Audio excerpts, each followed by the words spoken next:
할렐루야. 하나님을 찬양합니다. 아멘. 여러분 행복하십시오. 성령 충만하십시오. 아멘. 저희 교회 이름은 사람 살리는 교회입니다. 라이프 기빙 처치인데, 제가 언젠가 이제 기도를 했어요. 예수님의 꿈은 무엇입니까? 라고 물어볼 때 예수님의 꿈을 알고 싶었어요.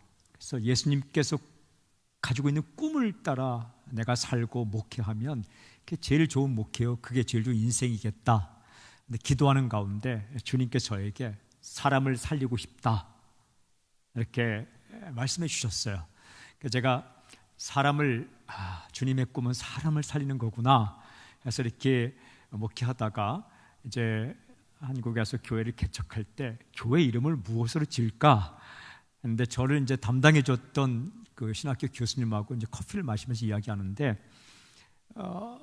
제가 이제 성도님한테 물어봤어요. 우리 교회 이름이 무엇이면 좋겠느냐 했더니 여러분들이 아니 목사님 늘 하던 이야기가 사람 살리고 싶다, 사람 살리는 공동체 얘기했으니까 사람 살리는 교회 아니에요? 이렇게 물어보는 거예요. 근데 깜짝 놀란 게, 제가 이렇게 노트를 갖다 놓고 교회 이름을 적을 때 사람을 살리고 싶다, 사람 살리는 교회 써놨는데 그걸 성도들이 인정해 줬고, 그걸 이제 조직신학 박사님께 얘기했더니 좋은 이름이라고, 아주 좋은 이름이라고.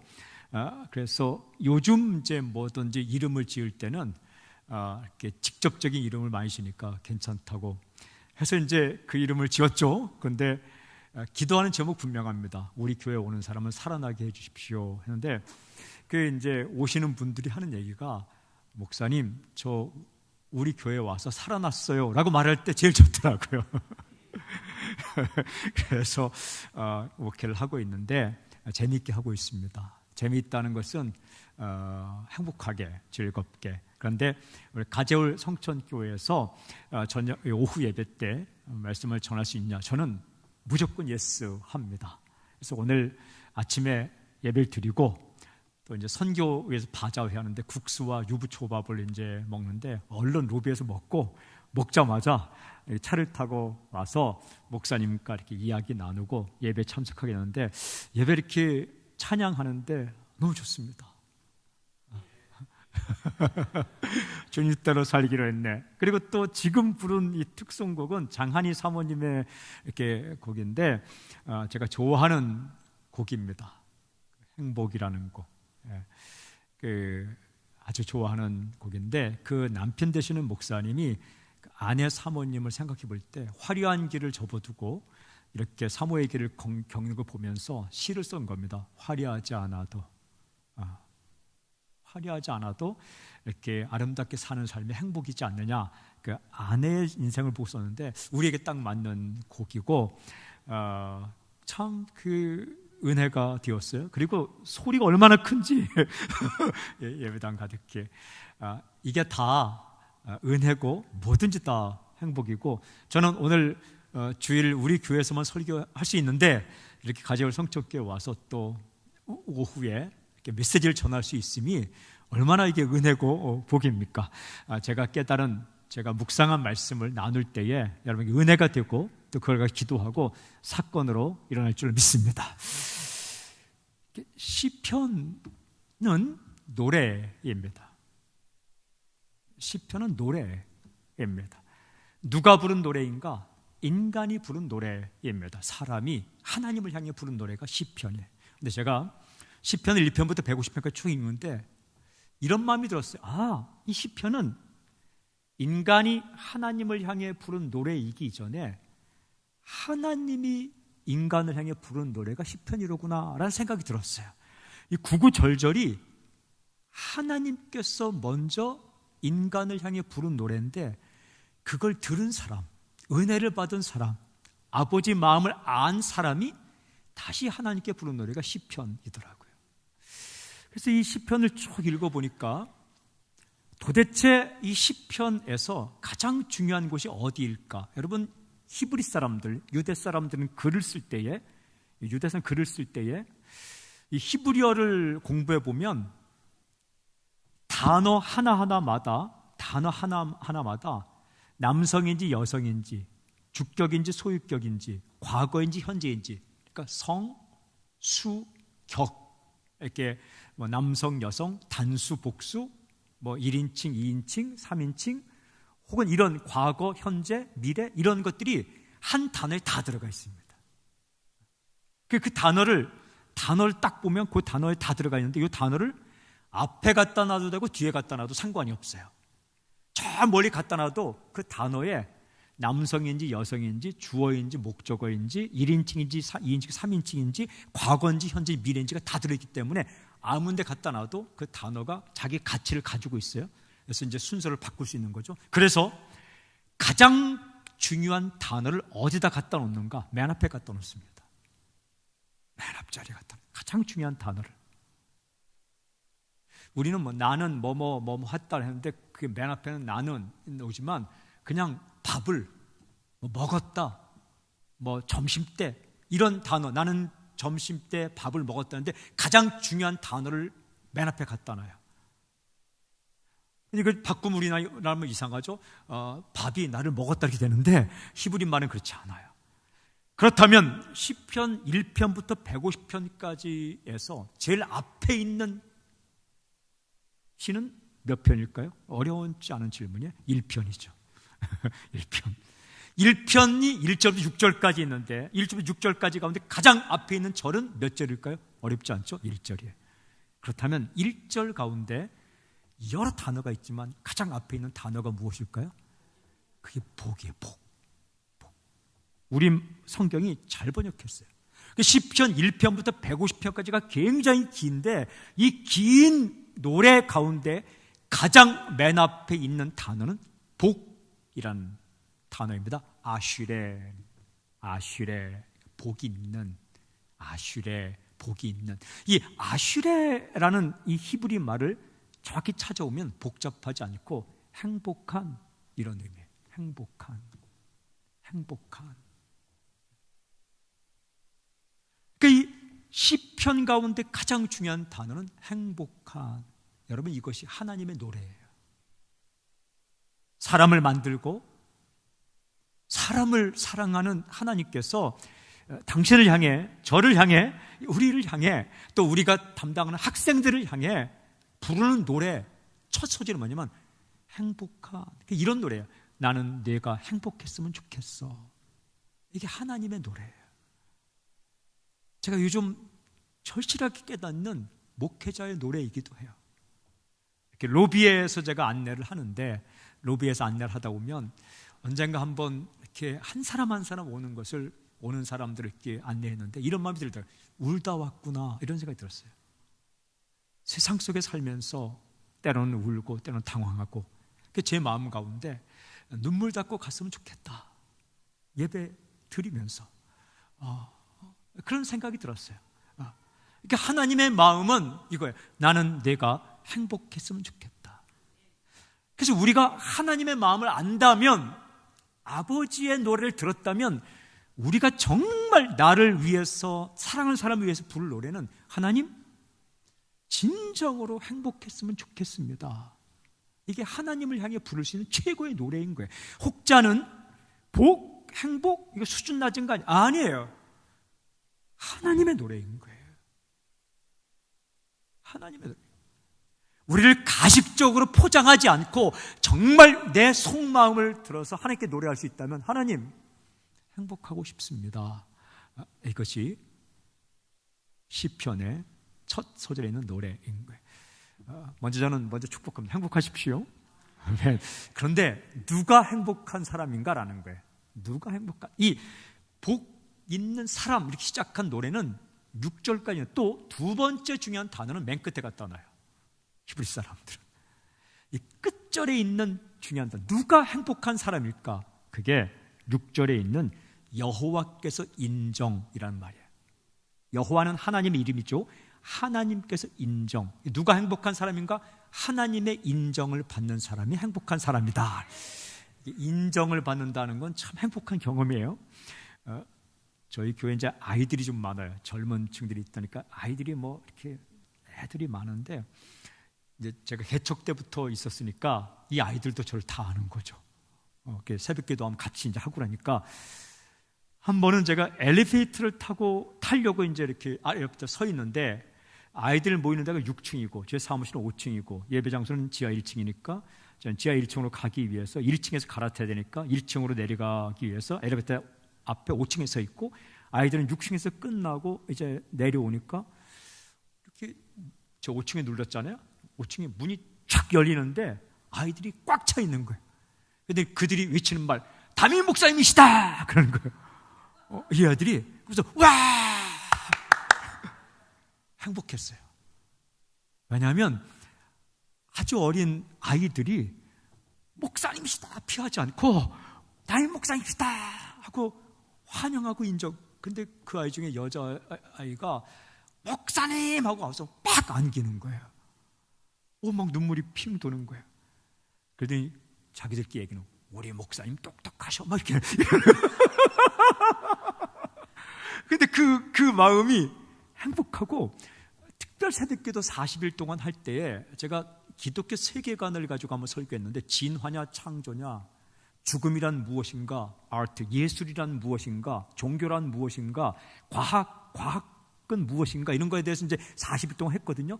과학은 무엇인가를 하다 보니까 원자론 이렇게 학생들이 학교에서 배운 걸 연구해서 좀 설명을 해야 됐어요. 그래서 설명을 했더니 그 중에 한 명 아이가 학교에 가서 자기 친구에게 얘기했다는 거예요. 우리 목사님이 똑똑하신데 이렇게 우리가 배운 거 다 얘기했다고.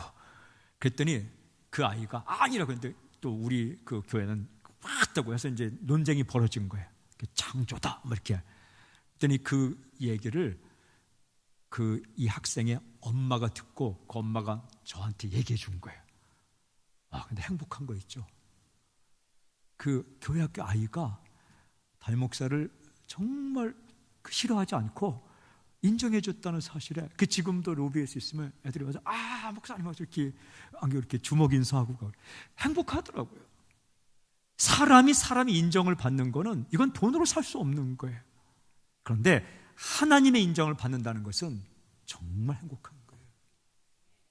내가 인생을 사는데 사람들이 나를 몰라주더라도 하나님께서 됐어, 너 그래, 인정을 해주시는 느낌, 이게 행복한 감정이에요. 여러분 이런 행복을 느끼면 괜찮습니다. 어디 있어도 괜찮고, 예?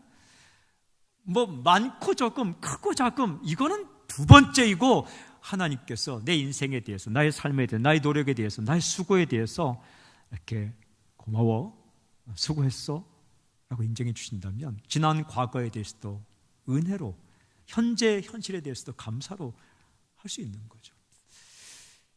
이렇게 하나님의 인정을 받는 사람이 행복한 사람이다. 어떤 상황에서도 나는 사랑받는 존재다라는 걸 느끼는 게 이 사람이 정말 행복한 사람이에요.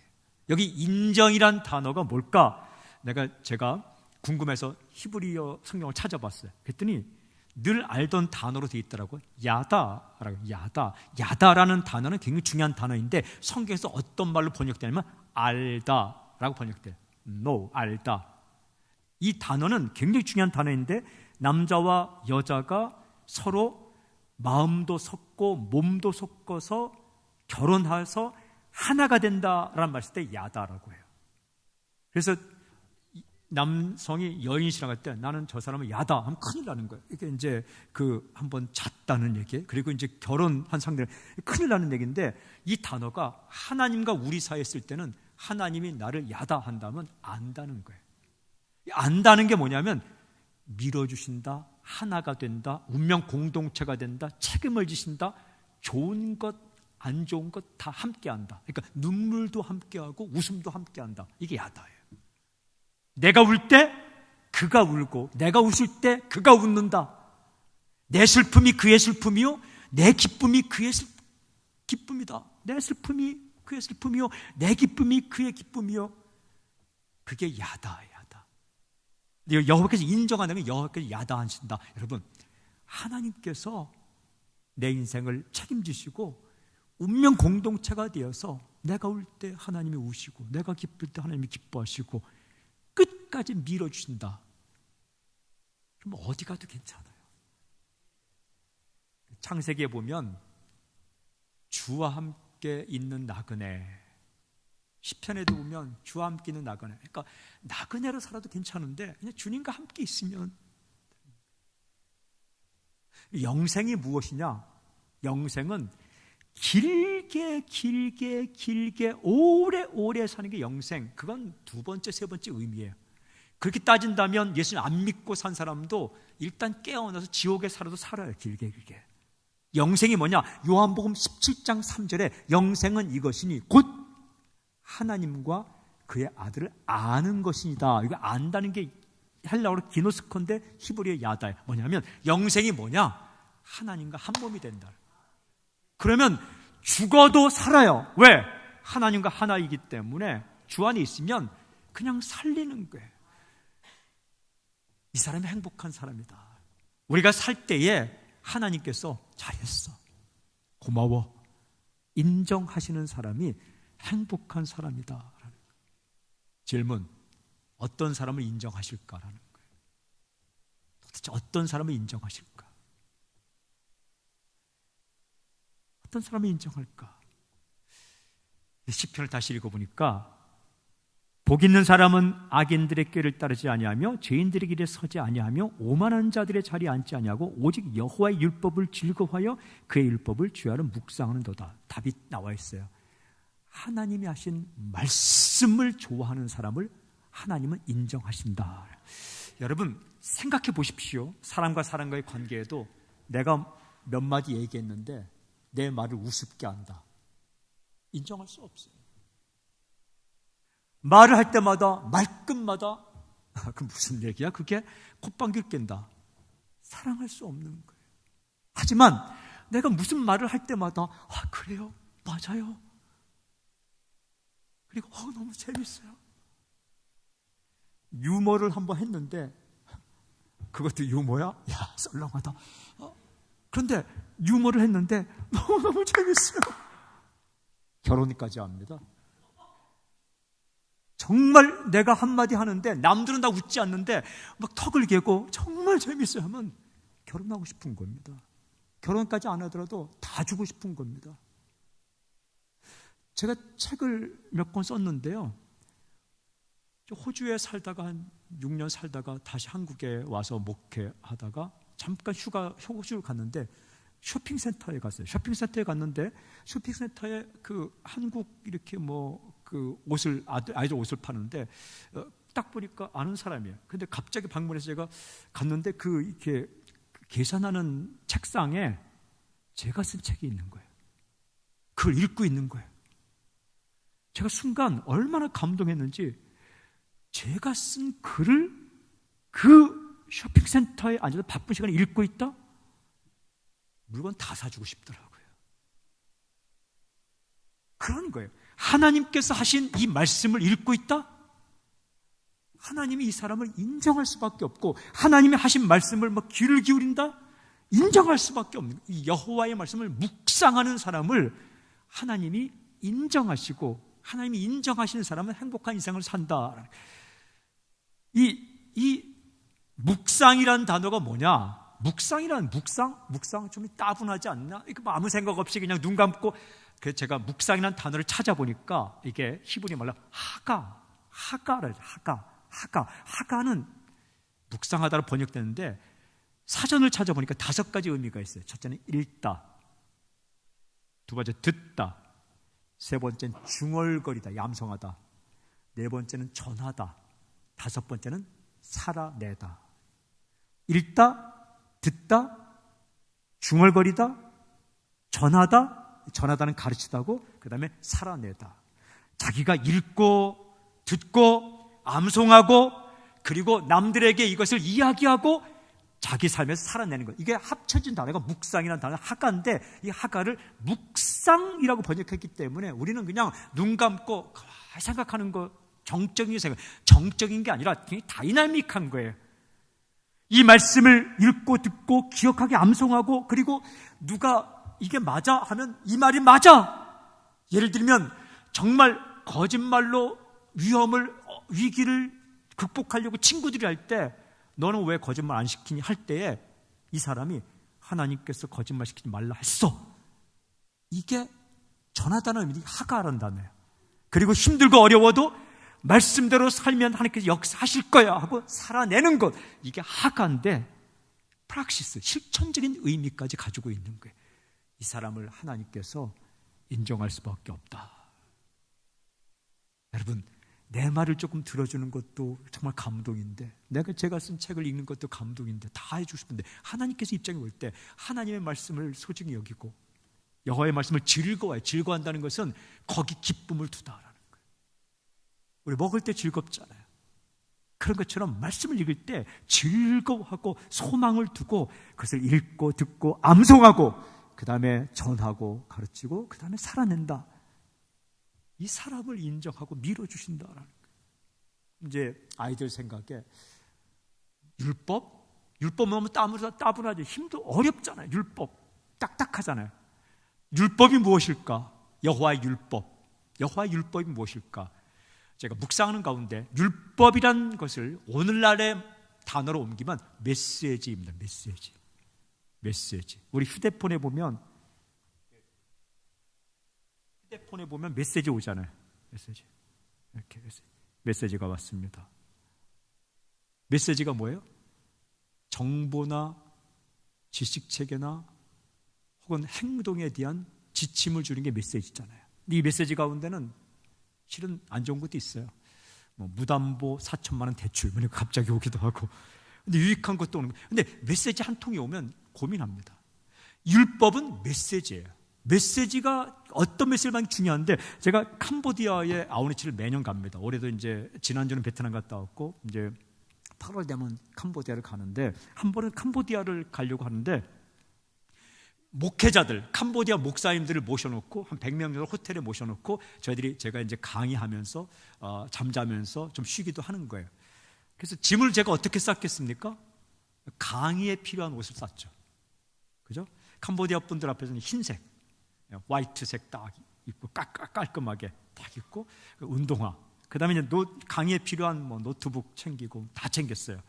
그리고 저는 짐 크게 안 싸니까 딱 싸놨어요. 준비 끝. 그리고 어떤 사람들을 같이 가자고 했을까요? 강의실을 잘 데코레이션 하기도 하고 강의를 도와줄 사람들. 근데 갑자기 출발 며칠 전에 메시지가 한 통 왔어요. 무슨 메시지냐면 캄보디아 목사님들과 축구할 예정. 딱 한 통이 온 거예요. 그랬더니 갑자기 메시지 한 통을 딱 받자마자 생각이 어디서 오냐면, 축구를 한다고?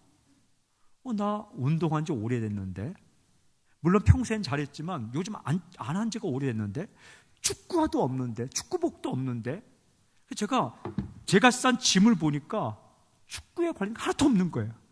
그래서 이제 어떻게 옷을 좀 빼냈어요. 강의에 필요한 옷을 세 벌이면 한 벌 빼내고, 근데 운동복을 넣었어요. 축구화를 넣었어요. 그리고는 제 몸 상태를 보니까 운동한 지가 오래돼서 그냥 운동장으로 나갔습니다. 시간 사용이 달라졌어요. 짐 꾸리는 게 달라졌고, 일단 그 메시지 한 통이 시간 사용을 가서 좀 뛰는 거예요. 이렇게. 몸을 좀 풀어놔야 될 거 아니에요. 그리고는 함께 가는 팀원들을 돌아보니까 절망. 거기 공을 찰 수 있는 사람 한 명도 없는 거예요. 다 공을 차면 뒤로 가고 이런. 그래서 전화 걸기 시작해요. 좀 몇 명을 좀 모아라. 공을 좀 찰 만한 사람을 모아라. 제가 이전까지는 그냥 그렇게 강의에 필요한 사람이 소중하게 생각됐는데, 메시지 한 통을 받아보니까 공을 좀 찰 만한 사람이 소중하게 생각되는 거예요. 물어보는 거예요. 너 공 좀 차니? 공 좀 차니? 메시지 한 통이 시간 사용을 바꾸고 존중하는 사람의 대상을 바꾸었으며, 제가 가져갈 짐들의 내용물을 바꾸더라고요. 인생에서 살아갈 때에 정말 우리의 자녀들이, 다음 세대가 진짜 중요한 하나님의 메시지를 한 통이라도 받으면 시간 사용 달라지는 거예요. 그리고 따라가고 싶고 배우고 싶고 좋아하는 대상의 사람들이 달라지는 거예요. 그리고 내가 무엇을 챙기고 무엇을 버릴 것인지, 무엇을 실어서 버리는 게 아니라 세컨에 놓고 퍼스트로 무엇을 가져야 될지, 이게 인생이 달라지는 거예요. 그게 율법인 거예요. Do, 하라, do not, 하지 말라. 이 메시지가 가슴에 꽂힐 때에 그것을 좋아하고 즐거워해서 살아내려 하고, 또한 외우고 남들에게 하나님께 이렇게 말씀하셨어라고 이야기하는 이 묵상, 그 사람을 하나님이 좋아하신다. 그게 율법인 거예요. 율법은 우리를 얽어매고 힘들게 하는 게 아니라, 왜 율법을 주셨는가? 행복하라고. 신명기 10장 13절, 네 행복을 위하여 명하는 여호와의 명령과 규례를 지킬 것이 아니냐. 하나님의 왜? 엄마의 잔소리는 자녀 행복하게 주는 것처럼 하나님의 율법은 아름답게 복 있게 살라고 주시는 거예요. 이게 따분한 게 아니에요. 어려운 게 아니에요. 지킬 수 없는 것도 아니에요. 성경에 보면 먼 것도 아니에요. 하늘에서 별을 따온 것도 아니에요. 우리의 귀에 가까이 있고 우리 입술에 가까이 있는 여호와의 말씀, 이 메시지를 즐거워하고 날마다 암송하는 사람, 이 사람을 하나님께서 야다 인정해 주신다. 그러면 어떻게 살아갈까요? 오늘 보니까 이렇게 해서 악인들의 꾀를 쫓지 아니한다. 꾀는 야차던데, 악인들의 꾀가 뭐냐면 처세술. 세상의 처세술. 이렇게 하면 된다라고 가르치는 세상의 처세술. 이 세상의 처세술 가운데는 맞는 것도 있지만 잘못된 게 얼마나 많은지 몰라요. 제가 주례를 참 많이 했습니다. 어쩔 수 없다는 건 감사함으로 했는데, 젊은이들을 많이 담당하면 한 1000쌍 이상, 1100쌍 이상을 주례했는데, 그러면 저는 결혼할 때 3가지를 이야기합니다. 싸우지 말라. 안 싸우기로 결정해라. 2번째, 신혼여행을 재밌게 갔다 오라. 3번째는 아내가 아이 낳으면 무조건 잘해주라. 산후조리 가장 비싼 병원에서 가장 잘해주라. 이제 이걸 꼭 얘기해요. 3가지를 얘기하는데, 그런데 가만히 보면 옆에 안 믿는 사람들이 이렇게 조언한 걸 들었는데, 초장에 확 잡아야 돼, 뭐 이런 말 하더라고요. 여러분, 잡히지 않습니다. 아내를 잡겠다고 날뛰는 남성은 잡을 수 없다는 걸 빨리 알아야 돼요. 사람은 잡히지 않습니다. 자녀도 못 잡아요. 제자도 못 잡는 거예요. 사람은 하나님만 잡는 거지. 그래서 뭐 초장에 확 잡아요. 이게 세상의 처세술인데, 잘못된 처세. 뭘 잡긴 잡아요. 뭘 잡아요? 잘해줘야 되죠. 존중하고, 그의 꿈을 존중하고, 그의 스타일을 존중하고. 이게 하나님의 법인데 뭐 초장에 확 잡아야 돼. 군대 가는 후배를 불러놓고 선배가 하는 얘기가, 군대에서는 솔직하면 너만, 정직하면 너만 고생이야. 그냥 대충 속여. 뭘 대충 속여요? 그건 세상의 처세술이죠. 군에서도 정직해야 돼. 그런데 이게 아무리 듣지 않으려도 세상의 처세술은, 서점에 가보세요. 얼마나 많은 처세술의 책들이 많은데요. 유튜브 영상에 가보세요. 얼마나 많은 세상의 처세술이 깔렸는데요. 근데 이것들이 마음에 들어오지 않게 위해서는 뭐예요? 하나님의 메시지가 꽉 차 있으면, 그거 아닌데? 하나님의 메시지가 꽉 차 있으면 세상의 처세술을 노때게 할 수 있는 거예요. 여기 죄인들이 길에 선다는 것은 본받는다예요. 길을 같이 가면서 친구에서 본받는다. 길을 함께 가면 본받게 돼요. 이게 본받는다. 여러분, 닮고 싶고 본받고 싶은 그 우상들이 얼마나 많은데, 그런데 하나님의 메시지가 꽉 차 있으면 이상한 사람 따라가지 않는다. 오만한 자리. 이 자리는 뭐냐면 클럽이에요. 클럽. 정확히 번역하면 클럽 뭐냐면 어떤 운동을 하는 그 이렇게 무브먼트, 그 클럽. 예를 들면 자연보호 클럽 이런 거예요. 근데 그 클럽 가운데 좋은 것도 있지만 세상에 악한 클럽이 얼마나 많은데 그 클럽에 들지 않는다. 시시해 보인다. 스크럼을 짜고 어떤 행태를 가지는 클럽이 부럽게 보일 수 있겠지만, 무슨 클럽, 뭐 부자들의 클럽, 이게 절대 부럽게 보이지 않는다. 그냥 메시지가 가득 차 있으면. 그리고 여기에 시냇가에 심은 나무가 철을 따라 열매면 철을 따라, 철이 뭐예요? 시즌이 뭐예요? 때가 있는 거예요. 젊을 때, 노년의 때, 유아 때. 이게 시즌이에요. 시즌. 이게 철이에요. 그런데 성경에 철을 따라 열매, 철을 따라 뭐냐면 어떤 철에도 열매를 맺는다. 노년의 철에는 노년의 열매가 있고 유아의 철에는 유아 있고. 제가 캄보디아 갔을 때에 제가 목사잖아요. 그리고 또 그 당시에는 한국에서 집회를 많이 하던 목사였는데 캄보디아 갔더니 아무도 저를 몰라요. 특별히 그 캄보디아 아이들은 저를 몰라요. 아이들은 뭐 라준서 목사 왔습니다. 뭐 라준서 목사가 누구야? 한국에서는 아저씨죠. 그런데 그래서 모여라 안 모이더라고. 아이들이, 캄보디아 아이들이 안 모여요. 그런데 한국에서 간 초등학생 여학생이 있는데 이 아이의 특징은 에너지가 많아서 앉아있지 않고 계속 하루 종일 뛰는 거예요. 근데 이 아이가 가서 동네에서, 그것도 완전히 교회가 없는 동네였어요. 가서 막 뛰는 거예요. 뛰니까 캄보디아 아이들이, 한국에서 온 조그만 얼굴 하얀 아이가 막 여자아이가 뛰니까 그 동네 아이들이 한 50 내지 100명이 막 따라 뛰는 거예요. 왜 뛰는지 모르겠어요. 아이들은 막 뛰는 거예요. 그래도 막 뛰다가 그 아이가 딱 앉으니까 그 아이들이 주변에 딱 앉았어요. 그래서 제가 설교했어요. 그래서 제가 그때 알았어요. 아이들 전도는 아이들이 하는 거구나. 아이 때에도 철을 따라 맺는 열매가 있는 거구나.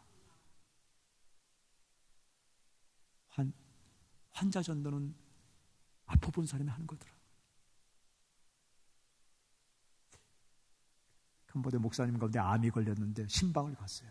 제가 정말 설교했어요. 낙심하지 마십시오. 소망을 가지십시오. 했는데 이분이 일단 감동은 받는 것 같아요.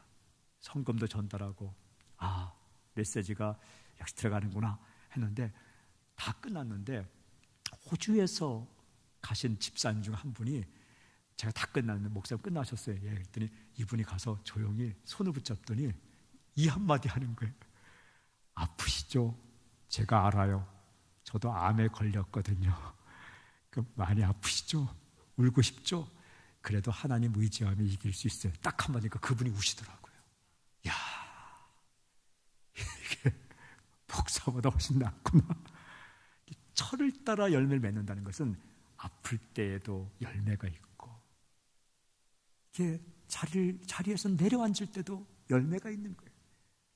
하나님께서 인정, 야다하시면 아프든지 건강하든지 일이 됐든지 안 됐든지 관계없이 철을 따라 계속해서 열매입니다. 이파리가 말이지 않는다. 이건 항상성, 늘 살아있다. 하는 일이 모두 형통하리. 형통하다는 건 뭐예요? 길이 열린다는 거예요.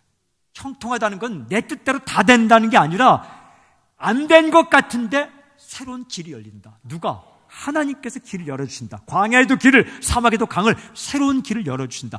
다 끝난 것 같은데, 막힌 것 같은데 길을 열어주신다. 근데 하나님 인정하지 않는 자는 바람에 나는 겨와 같다. 굉장히 것 같지만 존재가 가볍고 존재가 무익하다. 근데 그 초점이 뭐냐? 하나님의 말씀을 즐거워하고 yes, 이 사람을 하나님이 인정하십니다. 조건이 좋은 사람 세상에 얼마나 많습니까?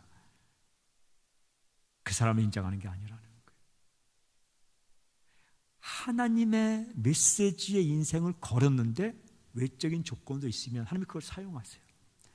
하지만 말씀에 집중하지 않으면 그 많은 조건들이 교만의 원인이 되고 실패할 수밖에 없는 거예요. 사랑하는 여러분, 저는 가져올 성천교회 모든 다음 세대가 우리 선생님들의 애씀과 돌봄과 깨달음 말미암아 하나님의 인정을 받는 사람, 어떻게? 여호와의 메시지, 하나님의 메시지를 주야로 묵상하는 사람이 될 수 있기를 선포합니다. 그러면 흔들리지 않아요. 철이 바뀌어도 건강의 철이 얼마나, 건강했다가 약해지기도 하고, 여러분 인생 가운데 될 때도 있고 안 될 때도 있는데 어느 때나 상황에 관계없이, 조건에 관계없이, 때에 관계없이 열매가 있고 흥분이 있고 기대가 있고 용기가 있다면 얼마나 아름다운 인생입니까? 누구를 하나님의 말씀에 집중하고 하나님의 메시지를 듣고 읽고 암송하고 살아내고 그 말씀을 전하고 증언하는 사람을 하나님이 밀어주신다, 인정하신다. 정말 그럴까요? 정말 그렇습니다. 이게 정말 선포합니다. 시편 1편에 말하는 진정 행복한 사람으로 살지어다. 그리고 올여름 모이는 모임마다 한 절이라도, 메시지 한 개라도 세상의 메시지를 뒤엎을 만한 하나님의 메시지가 전달되어서 그의 시간 사용과 소중한 것과 그리고 모든 인생의 가치관이 바뀌는 놀라운 역사가 있을지어다. 할렐루야, 할렐루야. 하나님을 찬양합니다. 아멘. 줄 높여드립니다. 아멘, 아멘. 저는 그래서 창세기부터 요한계시록까지 제가 직접 읽어서 다 녹음을 했습니다. 그러니까 창세기부터 요한계시록까지 다 휴대폰으로 녹음했습니다. 앞으로 영상을 제가 창세기부터 요한계시록까지 다 읽고 영상 찍을 건데, 내가 죽거들랑 장례식에 찾아오는 사람들 그 앞에다가 제가 읽은 성경을 틀어놔달라. 2박 3일 동안 계속 틀어놓으면 아마 장례식에 온 사람들은 한 절이라도 듣고 갈 것 같아요. 그래서 이거를 녹음을 했는데, 이게 여간 힘든 게 아니에요. 이렇게 녹음하다가 휴대폰 오면은 또 받아야 되고 초인종으로. 근데 비행기 모드로 하면 된다고 누가 그래서 이제 앞으로 이걸 카메라 갖다 놓고 창세기 1장 1절부터 요한계시록 22장 21절까지 다 녹화를 하려고 해요. 그래서 란선 목사가 죽었대 해갖고 이제 막 문상 왔는데 그 앞에 큰 텔레비전으로 제가 찍은 게 막 계속 나오면 근신하라 깨어라 하면 깜짝 놀랄 거 아니에요, 그죠? 그게 여간 힘든 게 아닌데 한 번 하는 게 그게 또 말씀으로 가까이 가는 거예요. 하나님의 인정을 받는 사람, 말씀을 즐거워해 묵상하는 사람, 그래서 진정 행복한 사람. 제가 기도하겠습니다.